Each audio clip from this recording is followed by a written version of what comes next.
Okay, so we left off last time. Let me back this up a little bit. Okay, last time we left off on 6.5, and 6.5 was just applications of 6.4. We went over one example with the demand curve. We went over an example with average value.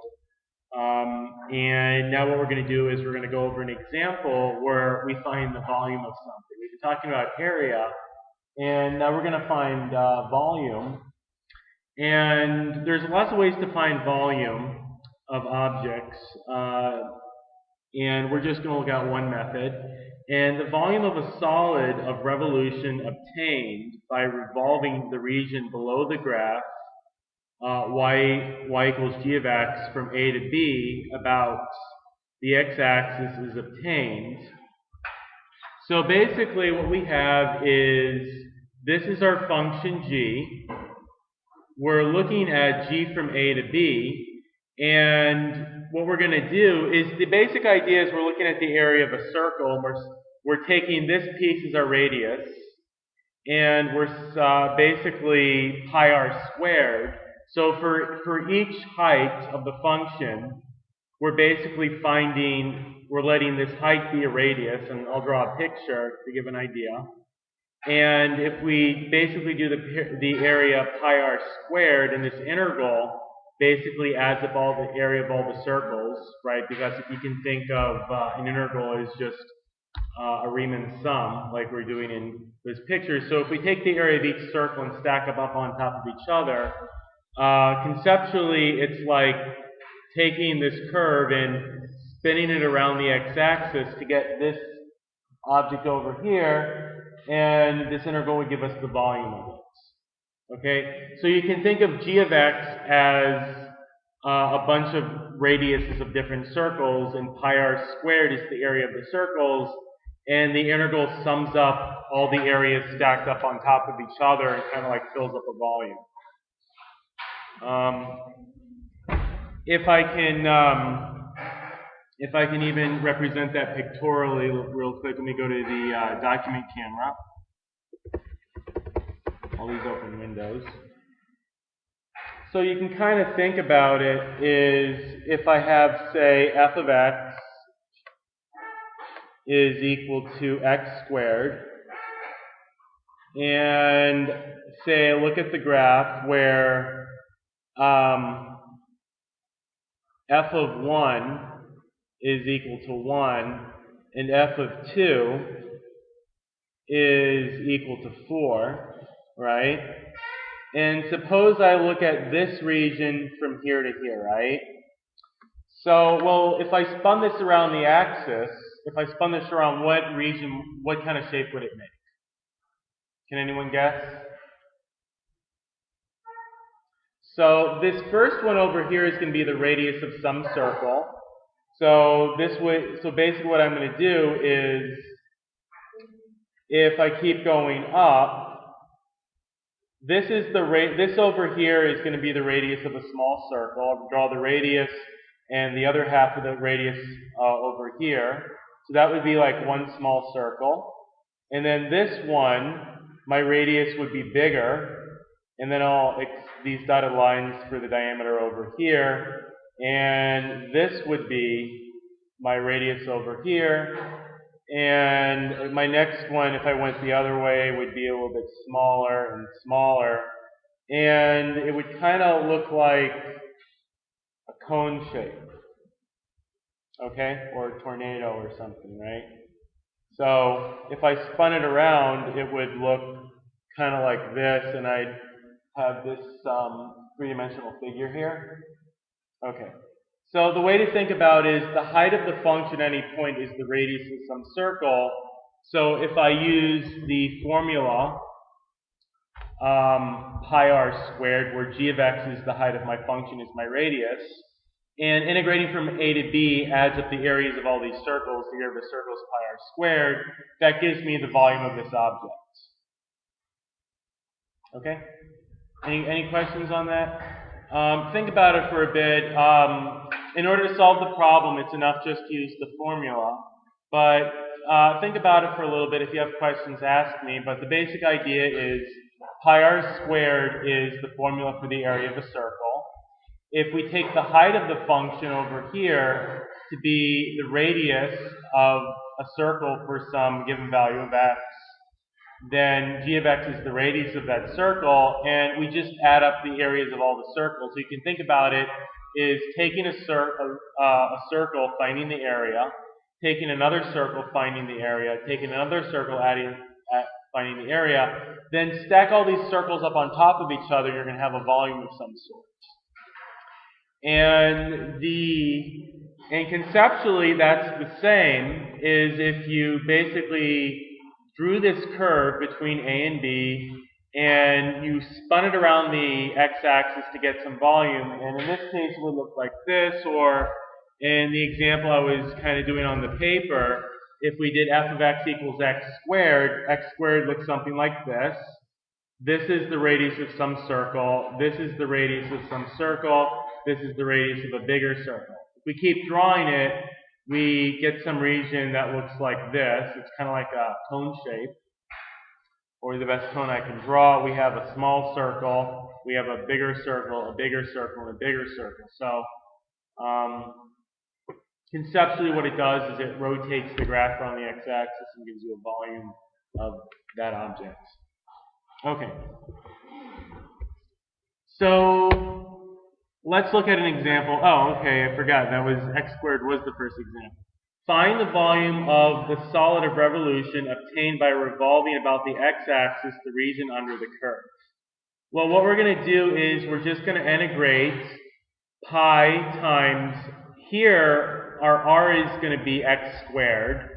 So we're going to do r squared is going to be x to the fourth, and we're going to integrate that from 1 to 2, and that's going to be multiplied by pi is going to be our answer. So I'll do it on the paper, but the basic idea is g of x is x squared, so g of x squared is x to the fourth. So pi times x to the fourth is the same as pi times x to the fifth over 5 from 1 to 2, which is 31 over pi. So let me just work that out on the paper. So we want to find the volume of revolution obtained from the function g of x is equal to x squared from x equals 1 to x equals 2. So our formula is the integral from our lower bound from a to b of g of x squared times pi, and of course integrating with respect to x. Well, g of x is equal to x squared, so this is equal to the integral. Also, we're going from 1 to 2, so a is 1 and b is 2, of pi times x squared dx is equal to the integral from 1 to 2 of pi times x to the fourth dx, right? Because x squared, by the laws of exponents, we just multiply the exponents together here. And we can pull the pi out, and this is equal to pi times the integral from 1 to 2 of x to the fourth dx, which is equal to pi times x to the fifth over 5 from 1 to 2, which is equal to pi times 2 to the fifth over 5 minus 1 to the fifth over 5, which is equal to pi times 2 to the fifth is 32, so it's 32 over 5 minus 1 over 5, which is equal to pi times 31 over 5, which is equal to 31 pi fifths. So the basic idea is, it's a very simple formula. Conceptually, you have to think about it for a little bit. But what you want to do is, first you want your bounds of integration. And to find the volume of revolution, it's just going to be, you're going to do pi times the integral from A to B, where x is your lower bound, b is your upper bound. G of x is going to be, you're going to square g of x, so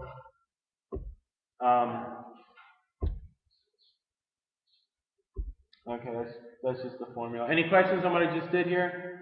The formula is just the integral from a to b of pi g of x squared dx.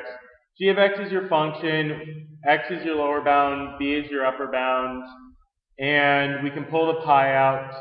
And in this case, g of x was x squared, so g of x squared was x to the fourth. And we pull out the pi, we integrate, that's x to the 5th over 5. And we evaluate at the upper bound minus the lower bound. So we just g of 2 minus g of 1, right? I'm sorry, we plug in 2 to the function and we subtract the function evaluated at 1 to get this. And we simplify, we get this. Any questions on what we did there? Any steps that didn't make sense? Okay. All right. All right. Now, we're going to be going to, this is our last example from Chapter 6, and we're going to move on to Chapter 7. We're just going to do sections 7.1 and 7.2. 7.1 is no calculus. It's an introduction to functions of more than one variable, so we'll have x and y instead of just x. And 7.2 is taking derivatives with respect to each of the variables. 9.1 will just be techniques on integrating functions. Okay? So alright, so that's the end of chapter 6, and just to see how they do it. This is the definition. The volume of a solid revolution obtained from revolving the region below the graph from A to B about the x-axis is given by this formula. So in the problem I just solved, find the volume of solid of revolution generated by revolving about the x-axis, the region under the following curve. The function is g of x equals x squared or y equals x squared from 1 to 2. So we just plug it into our formula. A is going to be 1, B is going to be 2, g of x is going to be x squared. And pi is part of the formula, of course. Then we do is we simplify, we get the integral from 1 to 2 of x times x to the 4th dx. If we integrate that, that's pi times x to the 5th over 5. And we're going to evaluate this term at 2 and evaluate it at 1, and we're going to subtract the 2. That's where we come up with this. If we simplify, we get 32 minus 1 times pi over 5, which is 31 pi over 5. Okay. Now, next we're going into chapter 7. And in chapter 7, now 9.1 is the last section we're doing for the semester. We're going to do 7.1, 7.2, and 9.1. So there's no calculus in this in 7.1. It's basically getting used to functions of more than one variable. Okay. So the basic idea is the first example over here is we can have a function of more than one variable, and we'll represent that by saying f of x, comma y, comma z, comma w is equal to, say, a function of more than one variable. Okay? So it's going to look like we've had in the past, except instead of just having an x, you might have an x, a y, and a z in there. And you'd represent it by, if your function, instead of just f of x, if it had, say, x, y, z, w, you put f of x, comma y, comma z, comma w. Anything else would be a constant, if it's not in this list over here. Example over here is compute.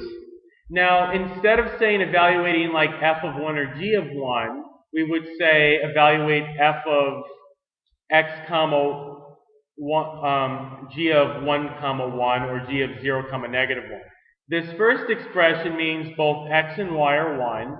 The second expression means that x is 0 and y is negative 1. So the first expression over here means plug in 1 for x and 1 for y. The second expression over here means plug in 0 for x and negative 1 for y. So here, and I'll do it on the paper, but we're replacing x by y. So it becomes, instead of x squared, it's 1 squared. And instead of y squared, it's 1 squared. So it reduces to this over here. And if we simplify that, we get 1 plus 2 is 3, so it's the square root of 3. Here we're replacing the x by 0 and the y by negative 1. So it's 0 squared plus 2 times negative 1 squared, which reduces to the square root of 2. Okay? So let me do that one on paper real quick.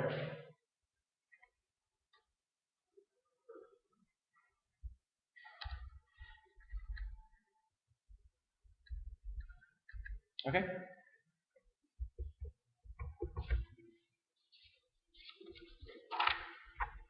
All right. So we have the function g of x comma y is equal to the square root of x squared plus 2y squared. So g of 1 comma 1, right, means we're going to write the square root. Now this tells me the first term lines up with the x. So this tells me that the x is 1. So instead of x squared, what am I going to write? 1 squared plus 2 times, well, the second term tells me that y is equal to what? 1. So instead of y squared, I'm going to write 1 squared. So if I just simplify this now, 1 squared is 1. And so it's going to be 1 plus 2 times 1, which is 2, which equals the square root of 3. Now, the second example is g of 0 comma negative 1 is equal to the square root of, now this tells me that what is x equal to? 0. So it's not going to be x squared, it's going to be what? 0 squared, which is 0, right? So it's going to be 0 squared plus 2 times, what is my y going to be? Negative 1, so it's going to be 2 times negative 1 squared, right? Which is going to be equal to the square root of 2. Because 0 squared is 0, negative 1 squared is 1, so this reduces to the square root of 2. Any questions on this? Yes, no? No.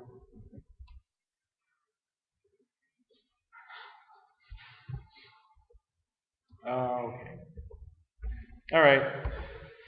So the next example is, everyone probably knows how to do this one because we've set up a cost equation before several chapters ago. Except here we're gonna use function notation. So we've actually dealt with functions of several variables many times actually. Whenever you did constraint equations, you always had at least 2 variables.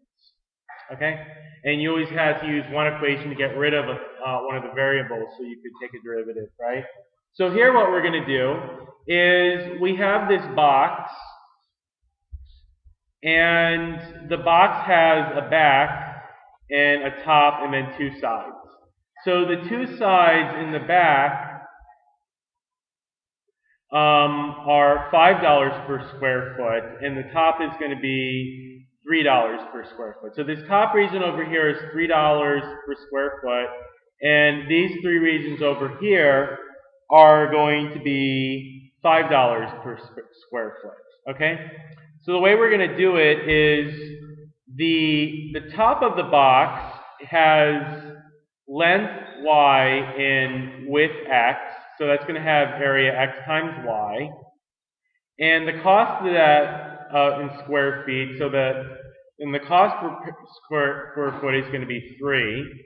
Now the left side is going to have width y and height z, so that's going to have area y times x, and it's going to have cost per area of $5 per square foot. And similarly, the right side is going to have width y and height x, height z. So that's going to have area y times z. And the cost per area is going to be $5 per square foot.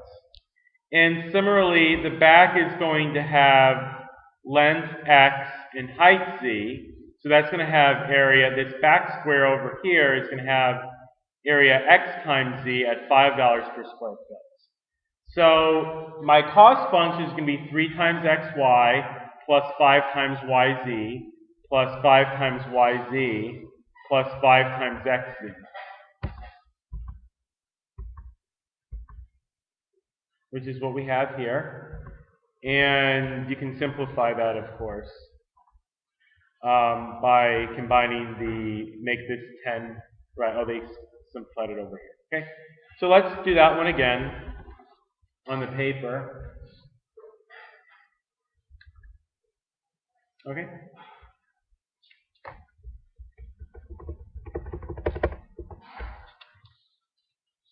So basically what we do is we have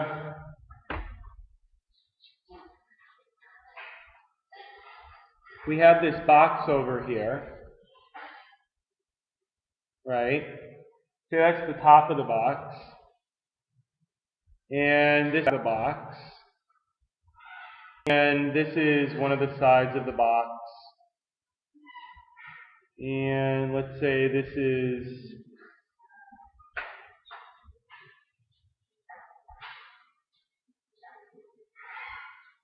there we go. I drew that line a little bit too long.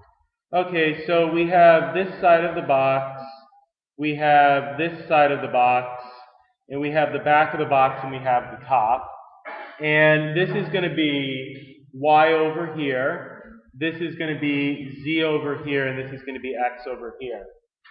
Now, the top of the box, right, can anyone tell me what the area of the top of the box is going to be? Y times x, because this side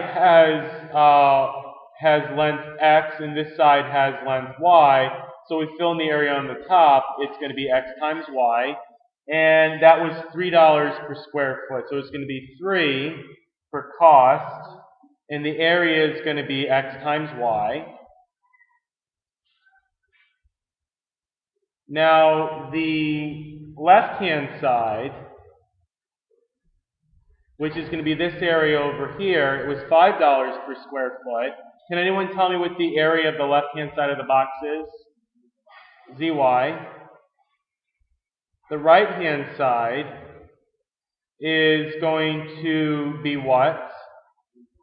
ZY, because this is length y and this is height z. So it's this over here is going to be ZY. And that's also $5 per square foot. And last, we have the back. Now, the back has a height z, and what is the width of the back?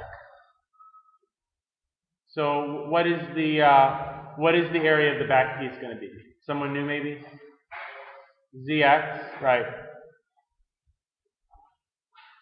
So this is going to be 5, and this is going to be Zx.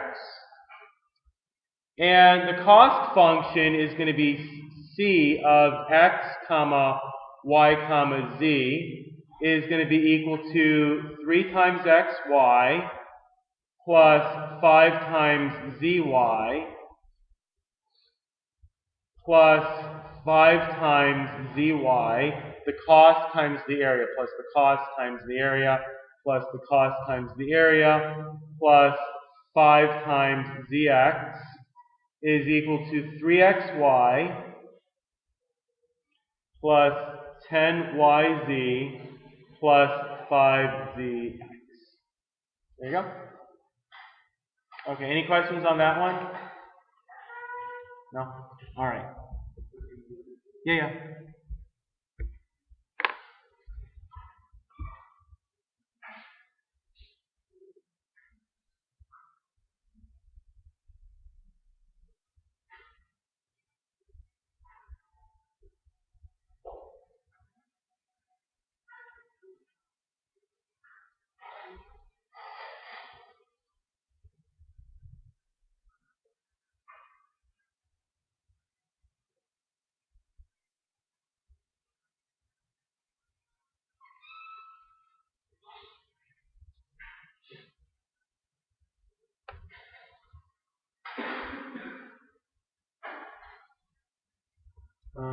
Okay, ready? No. Okay, so I'll move on to the next example, and the next example is basically going to be just another example of a multivariable function, and it's just basically going to be a formula for calculating tax given a homestead exemption. Sorry, not a homestead, a homeowner's exemption. Okay, so let me go back to that, and okay. So tax and homeowners exemption, the paragraph up there is just explaining what everything is in the formula. The value of residential property for tax purposes is usually much lower than its actual market value. If V is the market value, then the assessed value for real estate taxes might be only 40% of V. Suppose that the property tax, T, is in a community is given by this function. So this is the amount we're going to pay on taxes, and it's R divided by 100 times 40% of the value of the property minus X, which is a discount for homeowners exemption, and R is the tax rate. And okay, and that's where it says here, V is the estimated market value in dollars. X is the homeowner's exemption, a number of dollars depending on the type of property. R is a tax rate stated in dollars per $100. So it's the amount of dollars you pay in taxes for every $100 of property value you have. Like if it were $2, then if the property was worth $100, you'd pay $2. If it was worth $200, you'd pay $4, and so forth, right? Okay, so they give us that formula, and we want to solve the problem. Determine the real estate tax on a property valued at $200,000. So that's the value of the property. So what variable is the $200,000 going to be? V. With a homeowner's exemption of $5,000. So what variable is the $5,000 going to be? X. Assuming a tax rate of 2.5 per $100. So what is the 2.5 going to be? R. Right? And it's necessary that it says 2.5 per $100. If not, we would have to recalculate it so it was in terms of $100. All right. So what we do here is we're just going to plug in. We're going to plug in V for 200,000. We're going to plug in 5,000 for X, and we're going to plug in 2.5 for R. And if we do that, we get $1,875 in taxes. Okay? So basically the idea here is we're just similar to the problems we did before is we're going to plug in 200,000 for V, 5,000 for X, and 2.5 for R. And if we do that, we get 1,875. Okay. Any questions on that one? Can we move on to the next, or do you want to see, let me just go over that again on paper, or?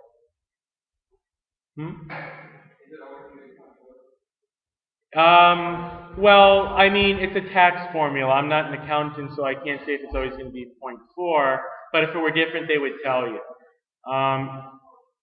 Yeah, because it's 40%, if that's constant, you'd have to ask an accountant or somebody. I don't know. But you wouldn't be asked to solve a problem that were different unless we told you it was different.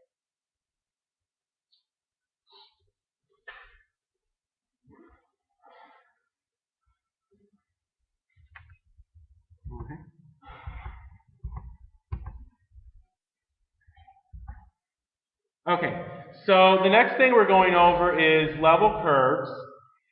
And level curves come up a lot in mathematics. They're very important in a lot of areas, especially like physics and in things. For instance, if you're looking at the motion of a pendulum, and it turns out to be something called the Hamiltonian system, and if you wanted to look at the change in the energy of the pendulum over time, like kinetic energy and potential energy, you can treat it as a level curve to study what the system, how the system evolves over time. So they come in, they're very handy, they're very simple concept, but it comes up a lot. For a function f of x, y, a family of curves with equations, level curves. So the definition is for a function f of x comma y, a family of curves with equations f of x comma y equals c, where c is any constant.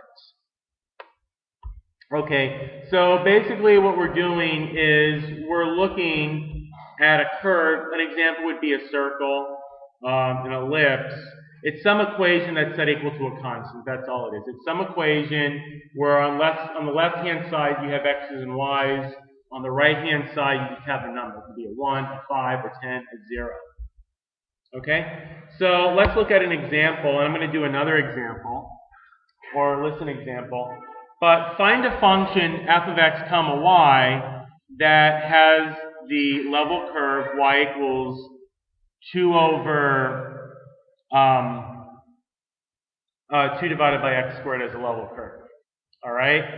So we want to find a function f of x comma y where this is a level curve of that function. So how do we do that? Well, what we do is we just take this equation and we just set it equal to 0. We just move everything over to one side, and it's going to be set equal to 0. And I'll do a couple examples of this. I'll start out with their example. Very, very simple procedure to do. So all we do, and I'll do a few examples, is we start out with this. If we move everything over to one side, or if we move all the variables to one side and all the constants to the other side, we wind up with f of x comma y equals y minus 2 over x squared. I'll do a couple of examples of that. Okay? So let me go over to the paper.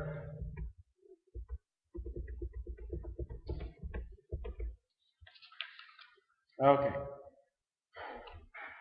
So to do some examples, suppose I have the equation y equals 2 over x squared. Now this is a level curve for some function of two variables. We'd like to know what that function is. So how do we find what that function is? Well, we move everything over to the left-hand side. We move all the variables to one side, we move all the constants to the other side. So there's no constant, so what I'm going to do is I'm going to subtract 2 over x squared from each side, and I'm going to get y minus 2 over x squared is equal to 0. All right? Well, now I have some equation on this hand side, I'm going to call it f of x comma y is equal to y minus 2 over x squared, and this is equal to 0. Now, it's a level curve because f of x comma y is equal to a constant for any x and any y, and f of x is given by the formula y is equal to 2 over x squared. Okay, let's do another example. It's as simple as it looks. You move all the variables to one side, move all the constants to the other side. Whatever the variables are the formula for your function f, and 0 or 1 or 5 or whatever this is the constant. Suppose we have a family of curves given by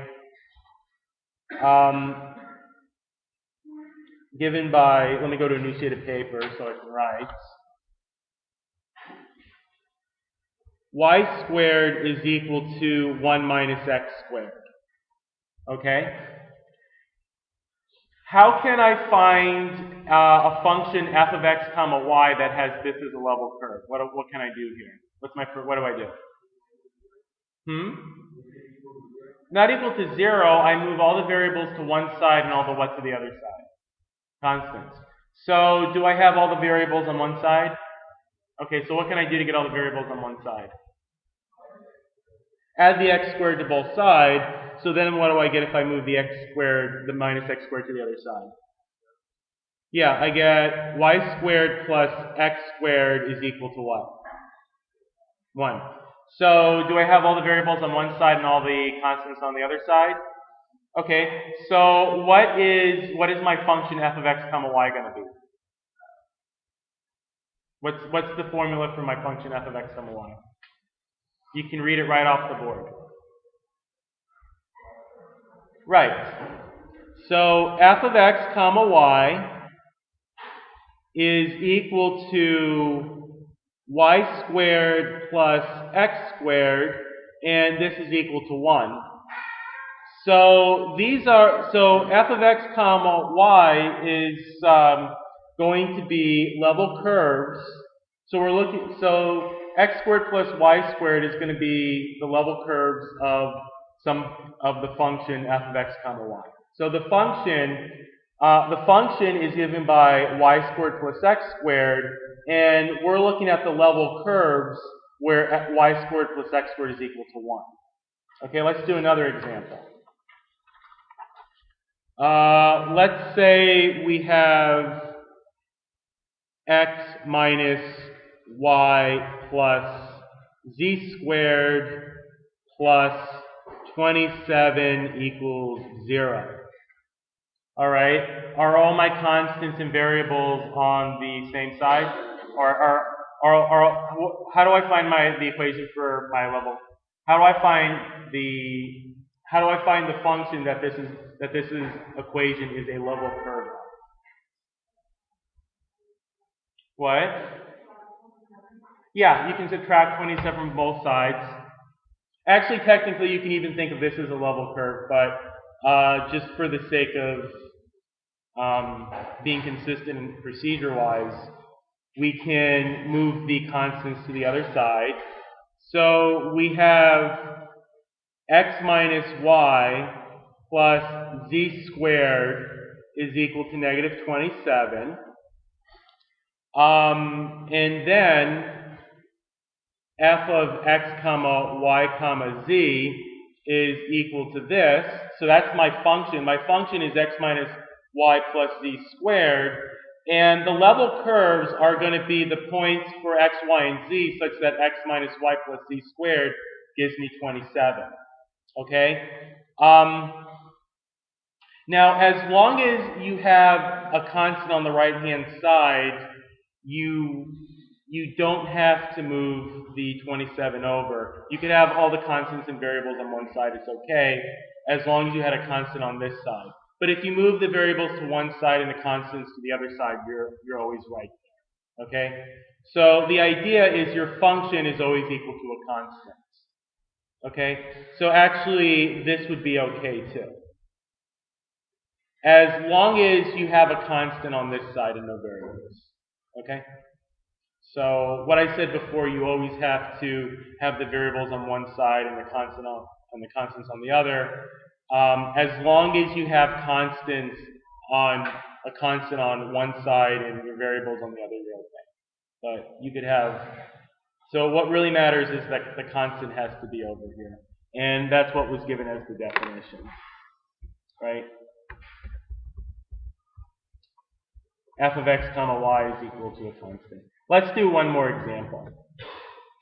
Okay? So suppose we had x squared plus y squared plus z squared minus 5 is equal to 0. All right?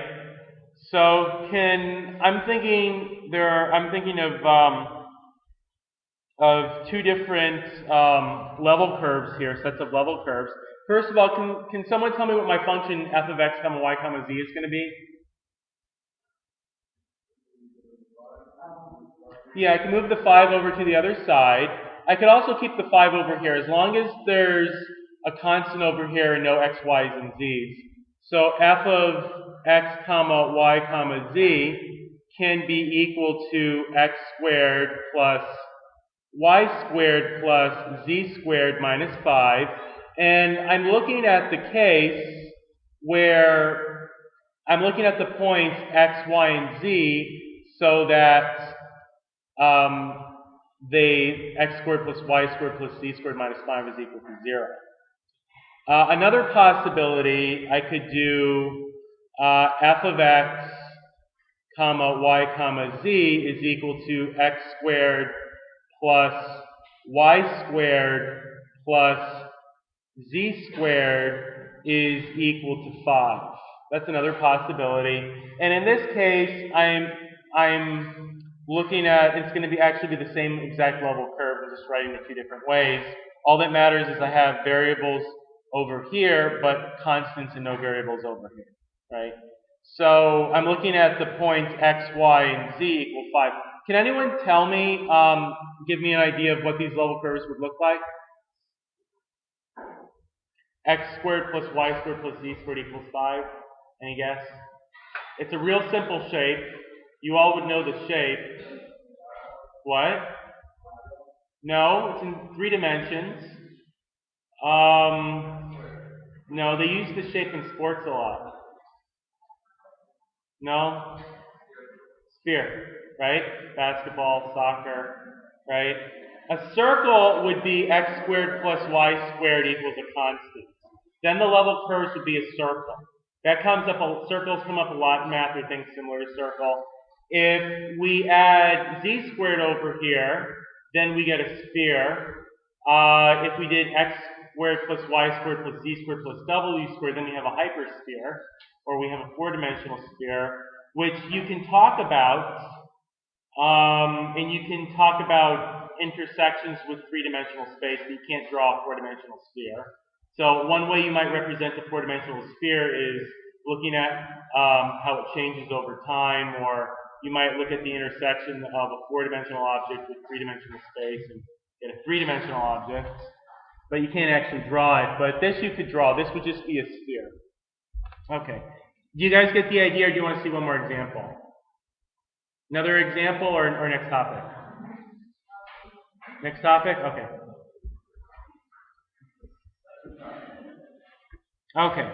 So these are the level curves, and basically the idea is if you want to find a function where this equation is a level curve for it, you just basically move all the variables to one side. Where you move the constants is not as important, but as long as you have all the variables on one side, then you're going to have a particular level curve. And the simplest, for consistency, if you want, just move all the variables to one side, all the constants to the other, and that's fine. Okay. Section 7.2 is partial derivatives. And no real new concept here. You've actually done partial derivatives on the first exam, where you would take, say, the derivative of x times z with respect to x, treating z as a constant, right? So we did stuff like that on the first exam. So you've actually done partial derivatives before. You've been doing partial derivatives since exam 1 or exam 2, I should say. So now we're going to add notation for them. Okay, so the notation is going to be different, but they're not new because on exam 2 and on practice exam 2, you were working with partial derivatives. Okay. So to denote we're working with partial derivatives, what we're going to do is we're going to use this, instead of a d, we're going to use kind of like a cursive script d. All right? So the partial derivative of f with respect to x means that x's are variable and anything else is a constant. So remember how we did that in exam 2? Now, to get rid of any ambiguities, we're going to use a special notation for it. So nothing new here, except if I'm taking a derivative with respect to x, it means that x is my variable, anything else is a constant. Okay? And it gets rid of ambiguities because you know you're not doing implicit differentiation or anything. Y is not a function of x. Y is a constant. Z is a constant. If you're differentiating with respect to x. And over here, if you're differentiating with respect to y here, this x is going to be a constant. Right? If you don't use this notation, then it's not clear whether y would be a function of x where you would use implicit differentiation or you would want to treat y as a constant. The problem would specifically have to tell you. So we've done this before, except in the problems I would have to say y is a function of x or y is a constant. I would have to tell you. Here, the notation with the kind of cursive d or the delta specifically tells you that if you're differentiating with respect to x, y is a constant. Anything else is a constant but that x. If you're differentiating with respect to y, everything but y is a constant. Before, if you just use d, the problem would have to specifically tell you what's a constant and what's not. Okay, so that's the only difference, is we have a notation to work with. But you've been doing these since exam 2. Okay, so let's look at this example. And we're going to compute the partial derivative of this function with respect to x, and we're going to compute it with respect to y. So when we compute it with respect to x, ln of y is going to be a constant. It will be a 5 or a 4. When we compute the partial derivative with respect to y, x squared e to the 3x is going to be a constant. Might as well be a 1 or a 2. Okay? We've done this before. The only difference is I had to explicitly tell you this is a constant. So if you remember, like on exam 2, the last question, for instance, was take the derivative of like z with respect to x. Well, there's 2 ways you could have answered it. You could have put down 0, or you could have put down dz dx if you with implicit differentiation, right? Because it didn't tell you. But this format specifically tells you that if you're differentiating with respect to x, everything else is a constant. No implicit differentiation. Anything but an x is a constant. If you're differentiating with respect to y, this notation tells you that anything but y is a constant. There's no implicit differentiation or anything like that. It's just straightforward as a constant. Okay, so we'll go over how they do it, and then I'll calculate it also. So if we differentiate first with respect to x, we can pull out the ln of y and then use the product rule to take the derivative of x squared times 3x. And we can do the same thing when we take the derivative with respect to y. When we take the derivative with respect to y using this notation, this term is a constant and the derivative of ln of y is just 1 over y. Okay, so let me do that one on paper.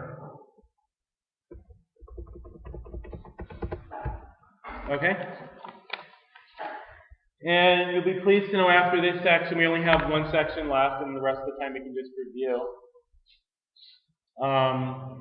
So for this one, we have the function f of x comma y is equal to x squared times e to the 3x times the natural log of y. Let's start by taking the derivative with respect to x, the partial derivative, right? So there's no ambiguity. Do we mean implicit differentiation, or is everything else a constant, right? This notation with of f of x comma y with respect to x is going to be equal to the derivative of x squared times e to the 3x times the ln of y with respect to x. Now this notation tells me anything that's not an x is a constant, so I can pull the ln of y out.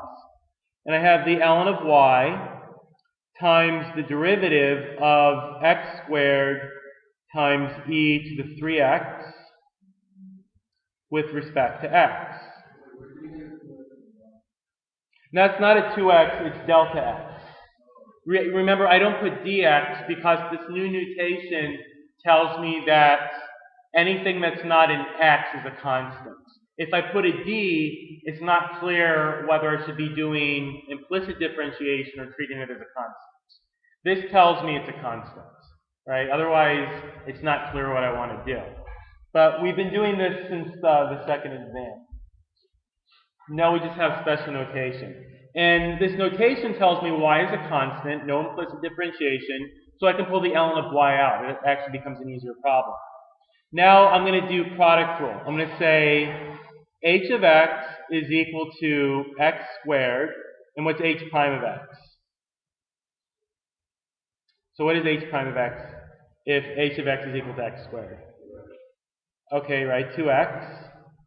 And g of x is going to be equal to e to the what? 3x. And what is g prime of x? What is it?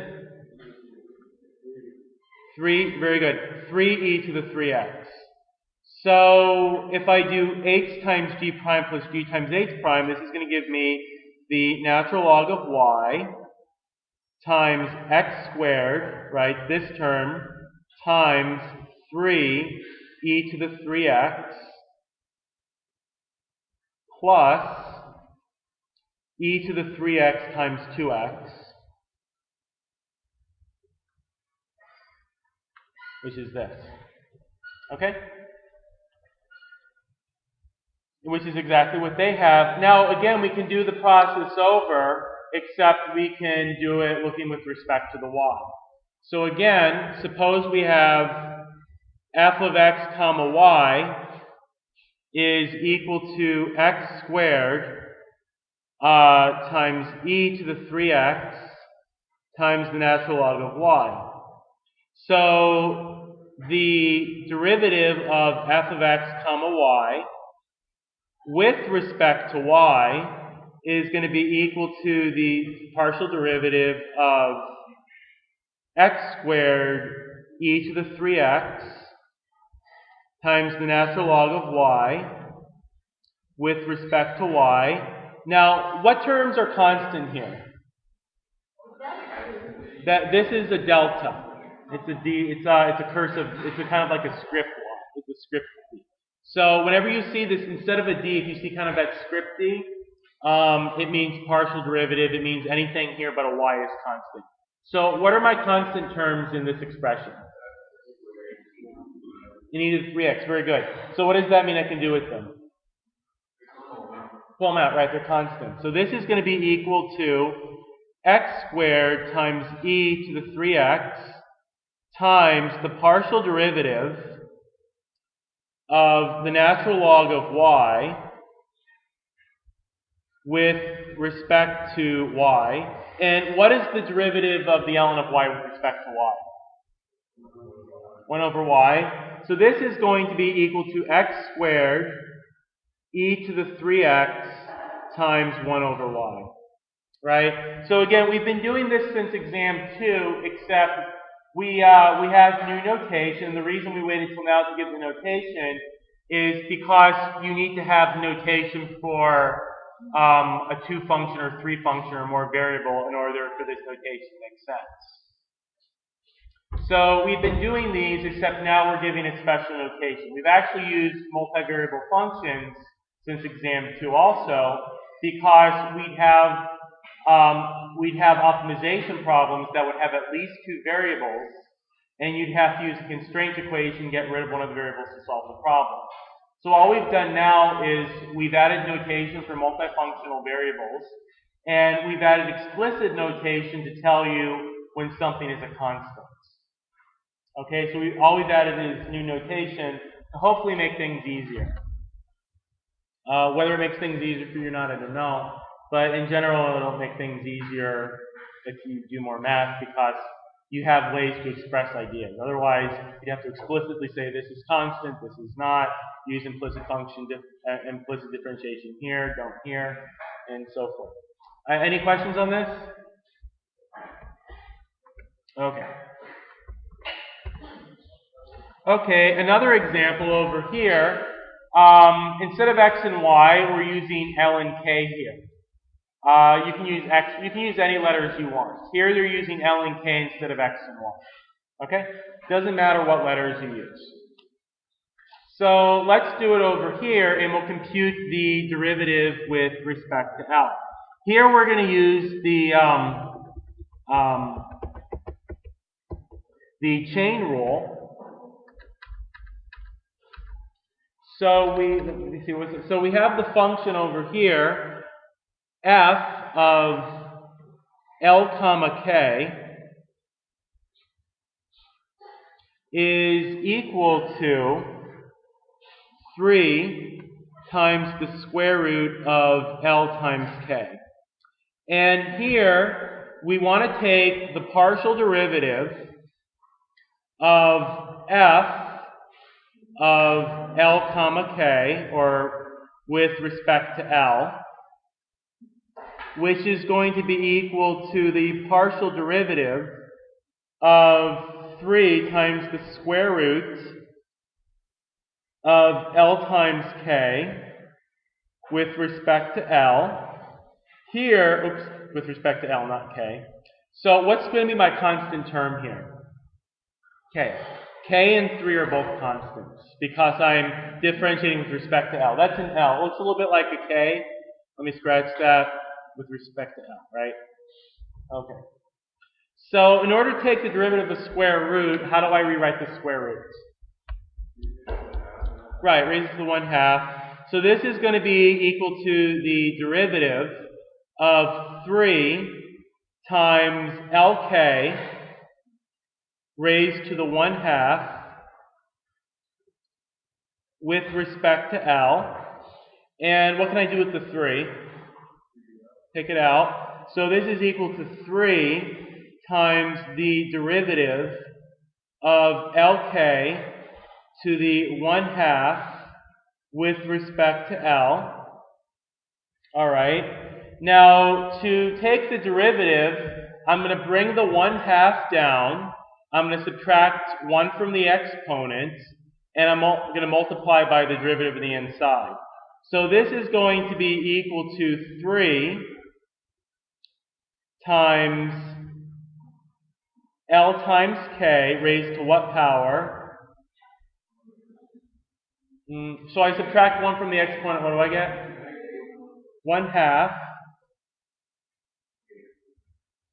And I multiply by 1/2, right?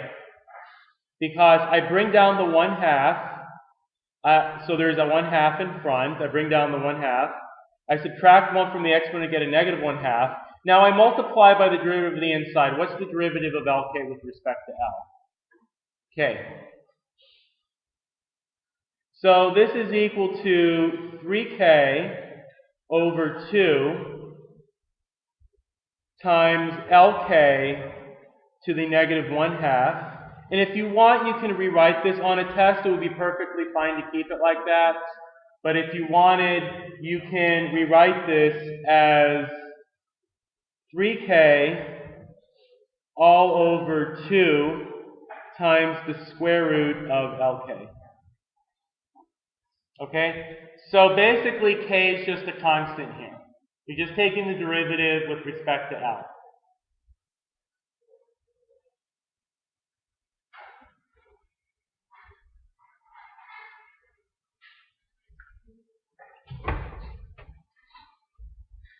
Okay. Any questions? Yeah.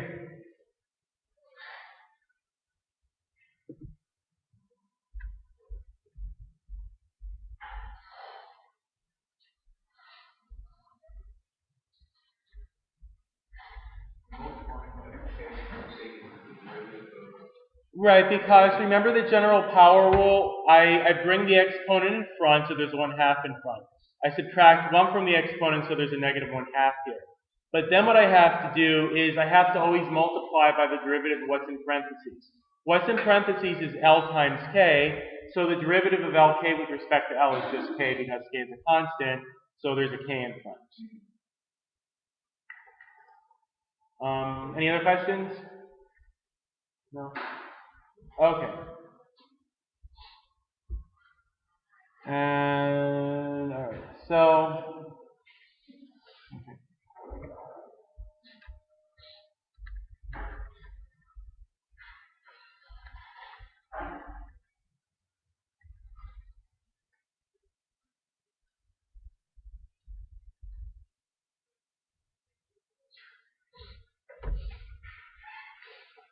Okay. So if I move on to the next slide, oops, wrong one. Okay.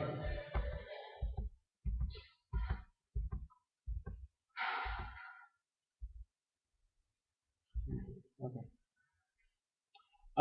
Okay, so what we're going to have here is we're going to evaluate our derivative at a certain point.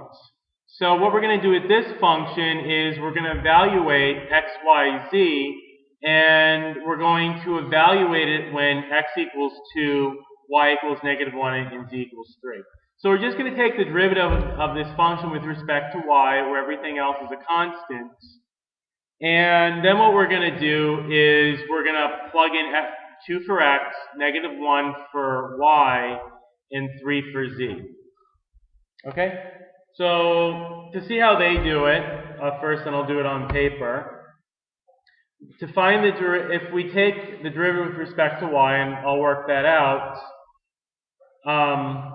the derivative of this function with respect to y is 2x, 2 times x times y times z. And what this notation means is we're going to place x by 2, so there's a 2 here, y by -1, so there's a -1 here, and z by 3, so that there's a 3 here. And with this, and if we multiply everything out, we get the change in the function x with respect to y at that point is -12. Or essentially it means at this point over here, if we fix x and z, then moving in along the y coordinate, we're changing at a rate of -12 whatevers per 1y. Okay? So let's go and work that out on the paper.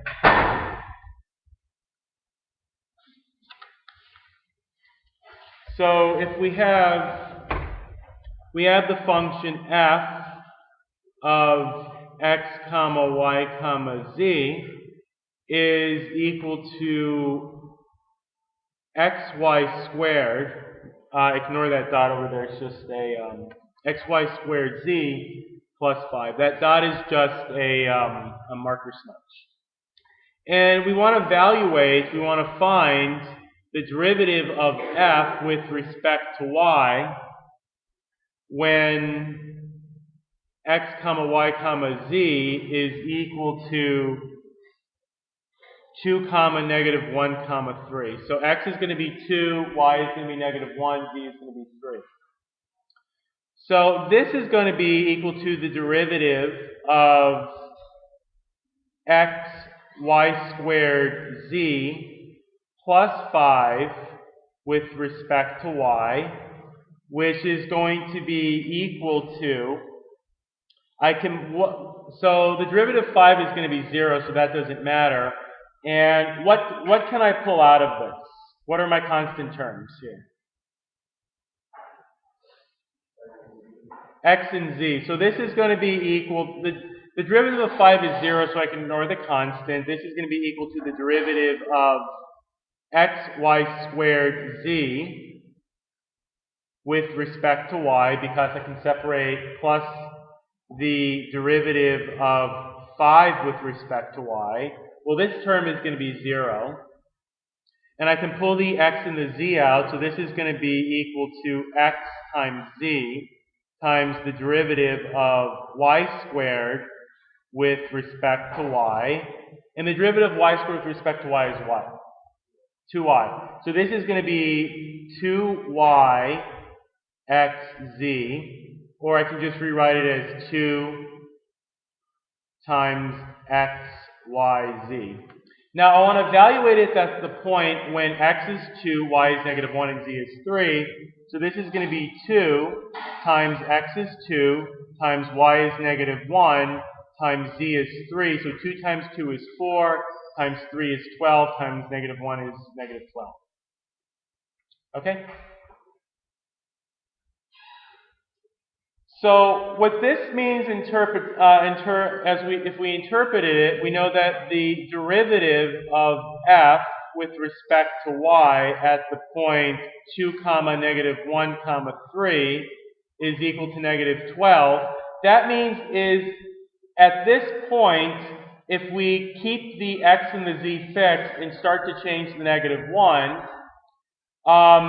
the function is changing at a rate of negative 12 units for every unit of y. So this is the slope of this three-dimensional object at a point.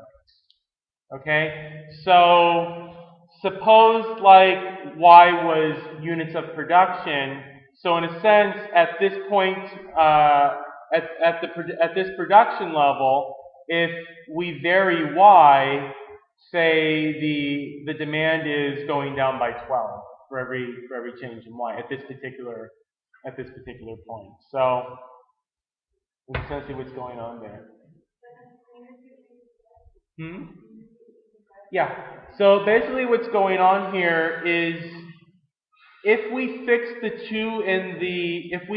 the x is equal to 2 and we fix z is equal to 3, and well, we say y is equal to negative 1, but we look how fast the function, if we fix these guys. Now, if we let y vary from negative 1, then in a small neighborhood of this point, if we fix the 2 and the 3, the x and the z, and we start to change y, then the function is going down by a rate of negative 12 units of whatever for every change in y. Okay? Does that kind of make sense? Yeah. So basically, so it tells us that if you have some system that depends on a bunch of parameters, and we fix all the parameters at this point, this is telling us if we want to experiment by changing y, how much is our function, whether it's a cost function or a temperature function or whatever, for every change in y, how much is the function itself going to change, right? Or approximately how much is it going to change? Because you can have different rates here. You can have a rate in the y direction, the z direction. If we took the derivative with respect to x, it would tell us if we fixed y and z, well, if we fixed y and z, then when x is equal to 2, it would be moving at a certain rate. So if we varied it, it would move by a constantly negative 12 and so forth. And that's actually what we're going to talk about in the next slide. So if that's a little bit confusing, that's actually what we're going to talk about next. So the idea is if we fix all the parameters in a system and we want to know how quickly it's changing with respect to a particular parameter, this equation here tells us how quickly the function is changing with respect to y when x is fixed at 2 and z is fixed at 3. And our starting point for y is negative 1. Okay?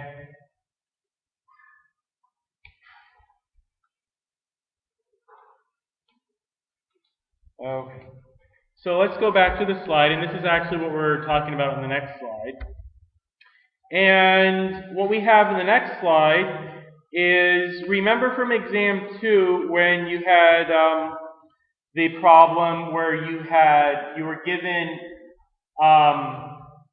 you were given a rocket and you were told the height of the rocket at a certain point and the height of the rocket at another certain point, and you had to estimate the velocity of the rocket at the second point. You guys remember that?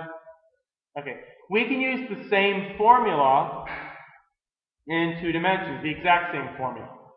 If we want to estimate the change in x at a certain point, where a comma b is that point, then what we're doing is we do the x coordinate plus h, the y coordinate is fixed, minus the function at that point is equal to the partial derivative with respect to h, with respect to x times the value h. So it's the same formula.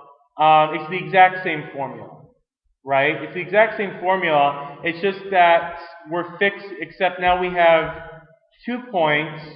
We have 2 values, a and a b, and if we're going to differentiate with respect to x, then we're going to add the h to the x coordinate. And if we're going to differentiate with respect to y, then we're going to add the h, or the variable they use here is a k, to the y coordinates. Okay. And that's exactly what I was talking about in the last problem. And that's exactly why they give us the same problem back to work with again. Okay.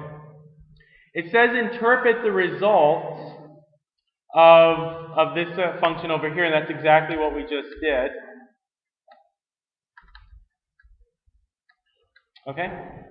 So what we do is, if we take the derivative of the function f at this point, we found in the last slide that it was negative 12. So what does that mean? Well, it's what we just talked about. This means that if x and z are kept constant and y is allowed to vary near 1, that fx, y, z changes at a rate of 12 times the change in y, right? Except it's when y is increasing, f is decreasing. Okay? Okay. I think I should do another example of this. Okay?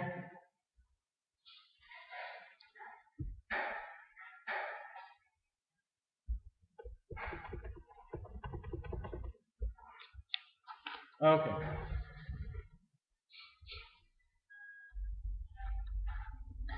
So suppose we have the function f of x equals x, y, z.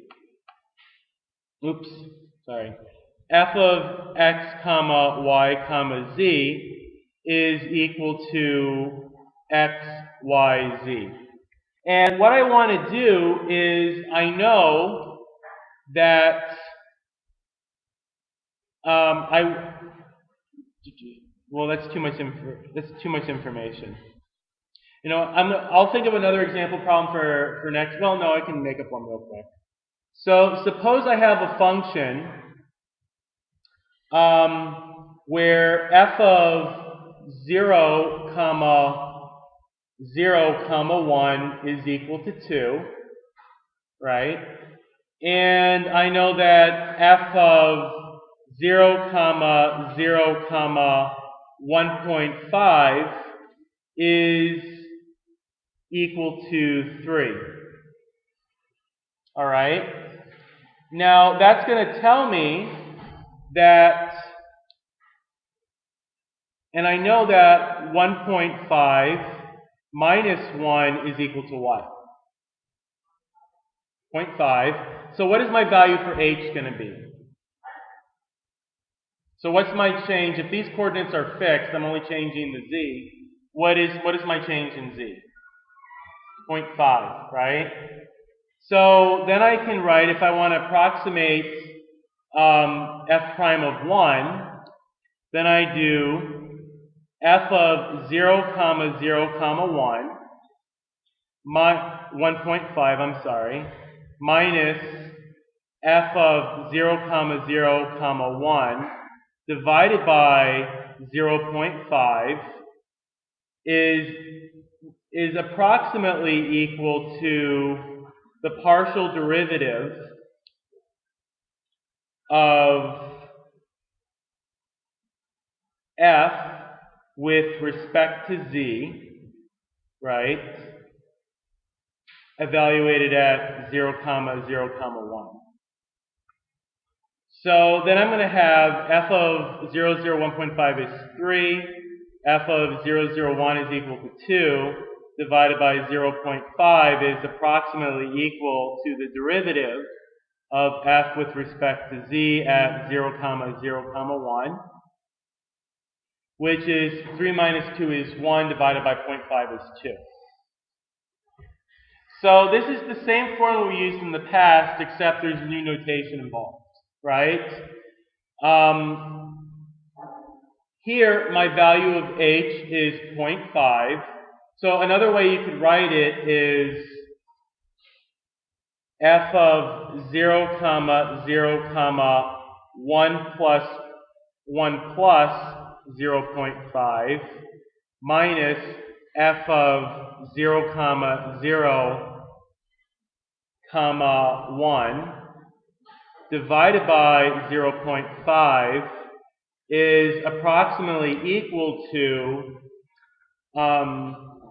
the derivative of f with respect to z, because I'm only changing the z, evaluated at 0, 0, 1. And if we just assume from the start that x and y are functions, then we could rewrite this as f of 1 plus 0.5 minus f of 0.5. We're just assuming that from the get-go that x and y are constants, divided by 0.5 is roughly equal to f prime of, I'm sorry, this should be a 1. This should be a 1. F prime of 1. Okay. Right, and then we have, would be 3 minus 2 divided by 0.5 is equal to 2, is roughly equal to f prime of 1. So it's the same formula. If I assume that x and y were constants, then I would be back to the case from chapter 1, which is where we had this stuff. And we also had that stuff in chapter 2. There's one slide left in this, and I have 3 minutes, so I'm going to finish this last side, and then next class we will do 9.1, and that'll be the last section for this semester, and we'll start reviewing. The demand for a certain gas-guzzling car is given by f of P1, P2, where P1 is the price of the car. I'm sorry, where P1 is the price of the car, and P2 is the price of gasoline. Now, why should the derivative of f, the partial of f with respect to P1, and the partial of f with respect to P2 both be negative? F is the demand for the car, right? So if the derivative is negative, that means the demand is going down, right? The demand is decreasing. So why should the demand, okay, so can anyone explain to me what's going on with this slide here real quick? Why should the demand, the partial derivative of the demand with respect to price or gasoline both be zero, both be less than 0? Why should the partial derivative be negative in both cases?